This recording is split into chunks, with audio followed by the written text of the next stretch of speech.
ဒီကလေး game ထဲကနေကျွန်တော်ပတ်စံထုတ်ပြပေးတော့မှာပဲဖြစ်ပါတယ်။ video file ရဲ့အဆုံးမှာဆိုလို့ရှိရင်ဒီ game ထဲကနေကျွန်တော်ပတ်စံထုတ်ထားတဲ့ဟာတကယ်ကျွန်တော်တို့ရဲ့ account ထဲမှာရောက်မရောက်ဆိုတာကိုလည်းတခါတည်းတက်တီတစ်ခုအနေနဲ့မိတ်ဆွေတို့ကိုကျွန်တော်တခါတည်းပြတာပေးတော့မှာပဲဖြစ်ပါတယ်။မိတ်ဆွေတို့အနေနဲ့ဒီအကြောင်းအရာနဲ့ပတ်သက်ပြီးတော့စိတ်ဝင်စားတယ်ဆိုလို့ရှိရင်တော့အဆုံးလိုက်ပါကြည့်ရှုပေးဖို့မြစ်တရားခံချင်ပါတယ်။ဇီးနေမစတဲ့ခင်မှာကျွန်တော်တို့ရဲ့ channel လေးကိုလည်း like and subscribe ရေးနေပြီးအားပေးခဲ့ကြပါအောင်နော်။ကိုယ့်ရဲ့မိတ်ဆွေတွေထပ်မံပြီးတော့တည်ရှိသွားအောင်လည်း like and share ဖြင့်ကူညီပေးခဲ့ကြပါအောင်ခင်ဗျာ။ကျေးဇူးတင်ပါတယ်ဒါဆိုတော့ခုစဉ်လေးကိုကျွန်တော်စလိုက်မယ်နော်။ပထမအဆုံးအနေနဲ့မိတ်ဆွေတို့ကအခုမှဒီဗီဒီယိုပိုင်းကိုမြင်တွေ့ရပြီးတော့ဗောနော်ဒီပြီးခဲ့တဲ့အကောင့်ဖွင့်နည်းနဲ့ application တောင်းတဲ့နည်းကိုမတည်တဲ့မိတ်ဆွေတွေအတွက်အခုမိတ်ဆွေတို့ကြည့်နေတဲ့ video file အောက်လာလေးမှာ TNG channel ဆိုပြီးရှိတယ်ဒီကောင်ကိုနှိပ်လိုက်မယ်ဆိုရင်ကျွန်တော်တို့ရဲ့ channel ထဲရောက်သွားမယ်ပြီးရင်ဒီ cover လေးနဲ့လွန်ခဲ့တဲ့9ရက်တုန်းကကျွန်တော်တင်ပေးခဲ့တဲ့ဒီမှာပေါ့နော်ငွေအမှန်ကန်ပေးနေတဲ့ clay game ကစားနည်းအပြည့်စုံဆိုတဲ့ဟာပေါ့နော်ဒီဗီဒီယိုဖိုင်ကိုရင်ဆုံးသွားကြည့်လိုက်ပါဒါမှမဟုတ်ရှင်တဲ့ဗီဒီယိုဖိုင်ရဲ့အဆုံးမှာလည်းကျွန်တော်ဒါလေးချပေးထားပါမယ်လွယ်ကူနဲ့နှိပ်ကြည့်လို့ရပါတယ်ပြီးရင်သူ့ရဲ့ application link ကိုတော့ဒီ comment မှာရှိပါတယ်ဒီမှာနော်အပြာရောင်လေးနဲ့ game link ဆိုပြီးရှိတယ်အခုမှရှိလို့ကြည့်နေတဲ့ video file ရဲ့ comment မှာလည်းကျွန်တော်ချပေးထားပါမယ်အဲ့ကနေလွယ်ကူနဲ့ဝင်ရောက်ပြီးတော့တောင်းယူနိုင်ပါတယ်ဟုတ်ပါပြီကျွန်တော်တို့တောင်းပြီးတော့လို့ကို့မှာလည်းကစားပြီးတော့ပြီအခုဆိုရင်ကျွန်တော်တို့ရဲ့ account ထဲမှာပိုက်ဆံထုတ်ဖို့လောက်သွားပြီဆိုလို့ရှိရင်ကျွန်တော်တို့ပိုက်ဆံထုတ်မှာပေါ့နော်ကျွန်တော်ထဲမှာဆိုလို့ရှိရင်လည်းအခုကျွန်တော်မိတ်ဆွေတို့ကဒါတက်တေတစ်ခုအနေနဲ့ဖြစ်တော့အောင်ကျွန်တော်တစ်ခါလေးထုတ်ပြပေးပါမယ်အများကြီးတော့မရှိသေးပေမဲ့ကျွန်တော်ထုတ်ပြပေးမှာနော်ဒီမှာဒီပိုက်ဆံ 8ရှိတဲ့နေရာကိုကျွန်တော်တစ်ချက်တော့တွားလိုက်ပါမယ်ဒီထဲမှာတော့ကစားတဲ့နီလန်းလေးကိုကျွန်တော်မပြတော့ဘူးပေါ့နော်ဘာလို့ဆိုအဲ့ဒီ video file ထဲမှာတော့ကြည့်လိုက်မယ်ဆိုမိတ်ဆွေတို့အကုန်လုံးတီးတော့မှာပေါ့နော်ဒီလိုမျိုးလေးရောက်လာပြီဆိုရင်ဒီမှာခုကျွန်တော်တို့ထုတ်ရမယ့် amount က $1.5 လောက်ရှိတယ်ပေါ့နော်အဲ့ဒါကိုကျွန်တော် withdraw ကိုနှိပ်လိုက်ပါမယ်ပြီးတော့ပြီဆိုလို့ရှိရင်တော့ကျွန်တော်ဒီမှာအခုလောလောဆယ်တော့$1.57ရှိတယ်ပေါ့နော်အဲ့ဒါမှာကျွန်တော်တို့ထုတ်မဲ့ဟောပေါ့နော်အမျိုးအစားကိုကျွန်တော်ရွေးပြရမှာပေါ့နော်ကို့မှာ true money နဲ့ထုတ်မှာလား pay ရနဲ့ထုတ်မှာလား buy net လား pay လားပေါ့နော်ကိုကြိုက်တဲ့ဟာနဲ့ကိုထုတ်လို့ရပါတယ်ကိုအဆင်ပြေတာနဲ့ထုတ်ပေါ့နော်ပေးပယ်နဲ့ထုတ်မယ်ဆိုရင်အနည်းဆုံး$1ရှိမှစပြီးထုတ်လို့ရမှာပါပြီးရင်ထုတ်ပြီးတော့ပြီဆိုရင်ချက်ချင်းမရောက်ပါဘူး3ရက်မှကျွန်တော်တို့ကရောက်မှာပေါ့နော်ပြီးရင်ပိုင်းနဲ့ထုတ်မယ်ဆိုလို့ရှိရင်လည်းအနည်းဆုံး2ရက်ကနေ3ရက်အထိကျွန်တော်တို့စောင့်ရပါတယ်နော်အမောင့်ကကြတော့ 0.3 ရှိပြီဆိုရင်စပြီးထုတ်လို့ရပါပြီပြီးရင် pay ရဆိုလို့ရှိရင်လည်း 0.3 ဆိုစပြီးထုတ်လို့ရပြီ pay ရနဲ့ true money ဆိုရင်တော့ data တို့ဆိုလို့ရှိရင်တော့အခုထုတ်အခုချက်ချင်းရောက်ပါတယ်ကျန်တဲ့ဟာတွေတော့သူတတ်မှတ်ထားတဲ့ရက်တွေပြည့်စုံသွားမှကျွန်တော်တို့ပတ်စံရေးလိုက်ရလာမှာပေါ့နော်ဒီမှာအခုဆိုရင်ကျွန်တော်တို့မှာ 1.5 ပေါ့နော်ဒီနေရာမှာ 0.35 လောက်ရှိရင်ကိုစပြီးထုတ်လို့ရပြီပေါ့နော်ဟုတ်ပြီဒါဆိုရင်ကျွန်တော်ဒီထဲမှာလည်းမိတ်ဆွေတို့ကိုဒါတခါတည်းပြလို့ရအောင်ပေါ့နော်ကျွန်တော်က pay ရနဲ့ထုတ်ပြပြပါမယ်တကယ်တမ်းကျတော့ကျွန်တော် buy net တွေနဲ့ထုတ်ချင်တာပေါ့နော်ဒါပေမဲ့ buy net နဲ့ထုတ်မယ်ဆိုလို့ရှိရင်ကျွန်တော်1ရက်2ရက်နေမှပတ်စံဝင်မှာဖြစ်တဲ့အတွက်ကြောင့်ကျွန်တော်ချက်ချင်းပြပေးလို့မရဘူးပေါ့နော်ဒါကြောင့်မို့ကျွန်တော်အရှုံးတော့နည်းခံရမှာပေါ့နော်ဘာလို့ဆိုတော့ဒီကျွန်တော်တို့ pay ရနဲ့ထုတ်မယ်ဆိုရင်ကျွန်တော်အခွန်ဆောင်ရပါတယ်900%အခွန်ဆောင်ရပါတယ်ဘိုင်းနဲ့ဆိုလို့ရှိရင်အပြည့်စုံရပါတယ်အဲ့လိုမျိုးတွေရှိတယ်ပေါ့နော်ဒါပေမဲ့ဘယ်လိုပဲနေနေဒါတော့မိတ်ဆွေတို့တိရှိသွားအောင်ကျွန်တော်လုပ်ပြပေးရမှာဖြစ်တဲ့အတွက်ကြောင့်ကျွန်တော် pay ရနဲ့ပဲထုတ်ပါမယ်ဒါဆိုရင်ကျွန်တော် pay ရထဲကိုတစ်ချက်လောက်နှိပ်လိုက်ပါမယ်ပြီးပြီဆိုရင်တော့ဒီအောက်မှာရှိတဲ့ confirm ကိုတစ်ချက်လောက်နှိပ်လိုက်ပါပြီးပြီဆိုရင်တော့ဒီမှာကိုယ့်ရဲ့ pay ရ account number ကိုတွားယူရပါမယ်ပြီးဒီနေရာမှာလာပြီး page ချမှာပေါ့နော်ဒါဆိုရင်ကျွန်တော်တို့တစ်ချက်လောက်တွားမယ်ကိုယ့်ရဲ့ pay ရထဲတစ်ချက်လောက်ဝင်လိုက်ပါမယ်pay ရထဲရောက်လာပြီဆိုလို့ရှိရင်တော့ကျွန်တော်ဒီအပေါ်ဆုံးမှာကိုယ့်ရဲ့လူကောင်းပုံစံလေးနဲ့ရှိပါတယ်အဲ့ကောင်ကိုတစ်ချက်လောက်နှိပ်လို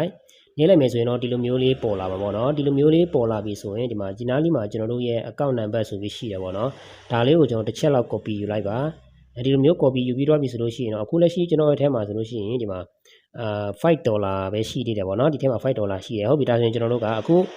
ကိုက account number ယူပြီးတော့ဖြစ်တဲ့အတွက်ကြောင့်ဒီထဲကိုပြန်လာမယ်ပြီးရင်ကျွန်တော်ဒီနေရာမှာကြာလေးဖိပြီးတော့ page ချလိုက်ပါမယ်ဒီမှာအခုကျွန်တော်တို့ copy ယူလာတဲ့ဟာကိုချလိုက်ပြီဆိုတော့ဒီအောက်မှာကျွန်တော်တို့ထုတ်မဲ့ amount ကိုရေးရမှာပေါ့နော်အခုကျွန်တော်ထုတ်ရမှာက1.57ဆိုတော့ဒီနေရာမှာ1.57ပေါ့နော်အဲ့လိုမျိုးကျွန်တော်တို့အကုန်လုံး account number ရော amount ရောကျွန်တော်အကုန်လုံးပြည့်စုံသွားပြီဆိုရင်တော့ကျွန်တော်ဒီမှာအခုကျွန်တော်အခွန်ဆောင်မှာက5% ပေါ့နော်ဒီလိုမျိုးဖြစ်သွားပြီဆိုရင်တော့ကျွန်တော်ဒီအောက်မှာရှိတဲ့ verify ကိုတစ်ချက်လောက်နှိပ်လိုက်ပါမယ်ပြီးပြီဆိုလို့ရှိရင်ကျွန်တော်တို့ confirm ကိုထပ်ပြီးနှိပ်ရပါမယ်ဒီနေရာမှာကျွန်တော်တို့ဟောပေါ့နော်ကိုပတ်စံစားဟောပေါ့နော်ပထမဆုံးချိန်စားထုတ်တဲ့အခါမှာကျွန်တော်ဒီမှာverify လုပ်တဲ့နေရာမှာပေါ့နော်ကျွန်တော်တို့ဒီကိုယ့်ရဲ့မျက်နှာကို scan လုပ်ရမှာပေါ့နော်ဟုတ်ပြီဒါဆိုရင်ကျွန်တော်ဒီအောက်က confirm ကိုတစ်ချက်လောက်နှိပ်လိုက်ပါမယ်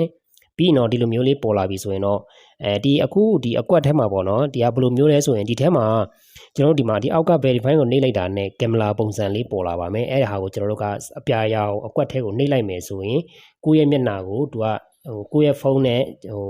်လိုရမှာဒါတေချာလေးချိန်ပြီးတော့ကိုယ့်ရဲ့မျက်နှာကိုဒီလိုမျိုးပေါင်ထဲရောက်အောင်ကျွန်တော်လုပ်ရမှာပေါ့နော်နောက်ထပ်တစ်ဆင့်ကကြတော့ဒီပေါင်လေးကပို့ပြီးကျယ်လာမယ်အဲ့ဒီနေရာမှာကျတော့ဘာလုပ်ရမလဲဆိုဒီဖုန်းကင်မရာပေါ့ကိုယ့်ရဲ့ဖုန်းကင်မရာကိုကိုယ့်ရဲ့မျက်နှာနဲ့နီးကပ်ပြန်ပြီးတော့ချိန်ရပါမယ်ကိုယ့်ရဲ့ဒီအကွက်ထဲမှာအကုန်လုံးပြည့်သွားပြီဆိုမှ ကျွန်တော်တို့ဒါအကုန်လုံးဒါအဆင်ပြေတော့မှာပေါ့နော်ဟုတ်ပြီဒါဆိုရင်ကျွန်တော်ဒီ verify ကိုကျွန်တော်တစ်ချက်လောက်နှိပ်လိုက်ပါမယ် verify ကိုကျွန်တော်နှိပ်လိုက်တဲ့အခါမှာစောနကကျွန်တော်ပြောသလိုကင်မရာပုံစံလေးနဲ့ enable ကင်မရာဆိုပြီးရှိတဲ့အကောင်ကိုတစ်ချက်လောက်နှိပ်လိုက်ပြီးပြီဆိုရင်တော့သူကခွင့်ပြုချက်တောင်းလာပြီဆိုရင်တော့အပေါ်ဆုံးကြောင်းကိုနှိပ်ပေးလိုက်ပေါ့နော်ပြီးပြီဆိုရင်တော့ကျွန်တော်တို့ရဲ့မျက်နှာလေးကိုကျွန်တော်စကန်လုပ်ခိုင်းပါမယ်တစ်ချက်လောက်စကန်လုပ်လိုက်ပါပြီးပြီဆိုရင် I am ready ကိုနှိပ်လိုက်ပြီးတော့ပြီဆိုရင်တော့သူကကျေလာပြီဆိုရင်နီးနီးကက်ကက်လေးကိုကျွန်တော်ပြန်ရိုက်လိုက်တေချာလေးချိန်လိုက်ပါပြီးပြီဆိုလို့ရှိရင်ကျွန်တော်ဒီညမှာသူကခဏလေးစောင့်ခိုင်းမှာပေါ့နော်ပြီးရင်ကျွန်တော် uploading and Christ 3D fit scan ဆိုပြီးပေါ်လာမှာပေါ့နော်အဲ့နေရာမှာကျွန်တော်တစ်ချက်လောက်စောင့်လိုက်ပါမယ်အမှန်ချစ်သွားပြီဆိုရင်တော့ဒါ okay တော့ရေပေါ့နော်အမှန်ချစ်သွားပြီဆိုရင်ဒီမှာ 1.5 7ဆိုပြီးပေါ်လာပြီပေါ့နော်ဟုတ်ပြီဒါဆိုရင်တော့ဒီလိုမျိုးလေးပေါ်သွားပြီဆိုရင်တော့ကျွန်တော်တစ်ချက်လောက်နောက်ဆုတ်လိုက်ပါ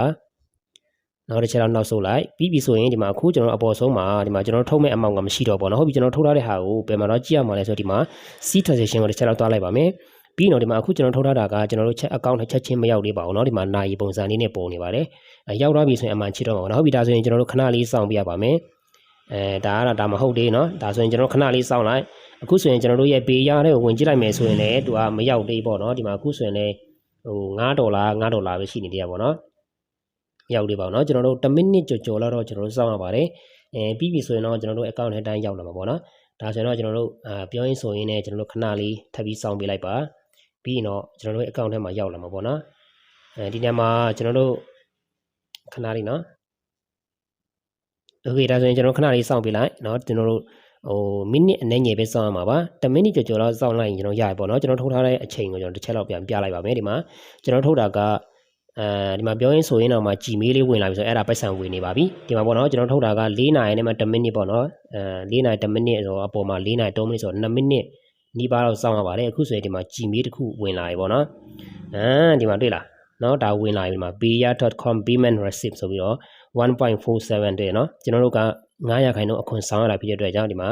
1.47ပဲရောက်တော့တာပေါ့နော်ဟုတ်ပြီဒါဆိုရင်ကျွန်တော်တစ်ချက်ပြပြီးမယ်ဒီမှာ1ကျွန်တော်တို့ထုတ်ထားတာ1.57အဲ့ဒါကို9%ဆိုတော့သူနှုတ်သွားတာပေါ့နော်ဒီထဲမှာကျွန်တော်တို့ဒီမှာအမှန်မချစ်သေးပြီမဲ့ကျွန်တော်ဒီဟာလေးကိုတစ်ချက်လောက်နောက်ဆုတ်လိုက်ပြီးရင်ပြန်ဝင်လိုက်နော်ပြန်ဝင်လိုက်ဒါဆိုရင်အမှန်ချစ်တော့ပါလိမ့်မယ်ဒီမှာတွေ့လားအမှန်ချစ်တော့ပါပြီနော်အဲ့လိုမျိုးဆိုလို့ရှိရင်ကျွန်တော်တို့ရဲ့ဘေးရတဲ့ကိုတစ်ချက်ပြန်သွားလိုက်မယ်ဒီမှာနော်$5ပေါ့အဲ့ဒါကိုကျွန်တော်တစ်ချက် refresh တစ်ချက်ဆွဲလိုက်ပါမယ်ပြီးရင်လွတ်လိုက်ဒါဆိုရင်တော့ခဏလေးစောင့်ပြလိုက်ပေါ့ဒီမှာနော်ဒါဆိုရင်$6.5ဖြစ်သွားပြီပေါ့နော်ဒါဆိုလို့ရှိရင်ဒီ game ဒီလဲကျွန်တော်တို့က100%ပတ်စံပေးနေပါတယ်အခုထုတ်အခုချက်ချင်းရောက်ပါတယ်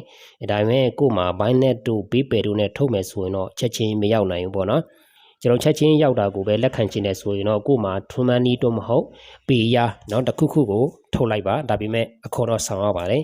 ဘိုင်းနဲ့ဆိုလို့ရှိရင်တော့အခွန်မဆောင်ရပါဘူးအခုချက်ချင်းထုတ်ချက်ချင်းရောက်တော့မဟုတ်ဘူးပေါ့เนาะသူက1ရက်ကနေ2ရက်เนาะကျွန်တော်ထုတ်တော့ကဆိုလို့ရှိရင်တခြား game တွေမှာထုတ်တယ်ဆိုရင်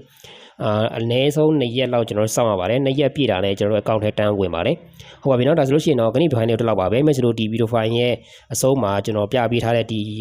ဟောပါတော့ကစားနီးနဲ့ကျွန်တော် account ဖွင့်နီးနဲ့တောင်းတဲ့နီးလန်းတွေကိုတော့ဒီ video file အဆုံးမှာလည်းကိုယ်နဲ့နေကြည့်လို့ရပါပြီခင်ဗျာအဆုံးလေးလည်းပါကြည့်ရှုပေးတဲ့အတွက်အားလုံးကိုကျေးဇူးတင်ပါတယ်